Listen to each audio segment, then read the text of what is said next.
ఏంటి ఎండలు మండిపోతున్నాయా అనుకున్నాను ఫ్రెండ్స్.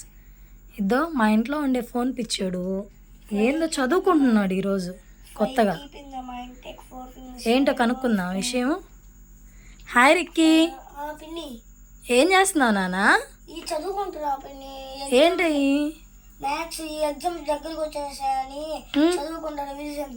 అవునా, నువ్వు ఈ మధ్య చదువుకుంటున్నావు కూడా ఎగ్జామ్స్కి, అందుకే రిక్కీ ఎండలు ఇలా మండిపోతున్నాయి. ఏం చేస్తున్నావు ఇంతకీ?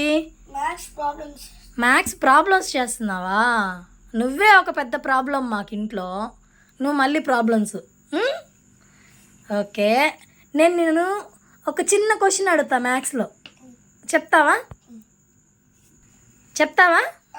అడగనా క్వశ్చన్? చెప్పు. 4 - 4 ఎంత రిక్కీ? 8. ఇది ఎక్కడ నేర్చుకున్నావు 8? 4 - 4 అడిగా నేను, 4 + 4 అడగలా.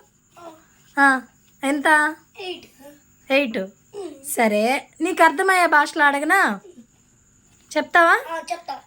నీకు పూరి అంటే చాలా ఇష్టం కదా, నీకు నేను 4 పూరీలు ఇచ్చాను అనుకో మార్నింగ్ తినడానికి, ఆ 4 పూరీలు మళ్ళీ నేను తీసేసుకుంటా, అప్పుడు నీ దగ్గర ఏముంటుంది? ఆలు కర్రీ ఉంటుందా? ఆలు కర్రీ ఉంటుందా? ఆలు కర్రీ ఉండేది. 4 - 4 ఏ క్లాస్ నువ్వా? 3rd class. 4 - 4 ఆన్సర్ తెలీదా నీకు? షేమ్.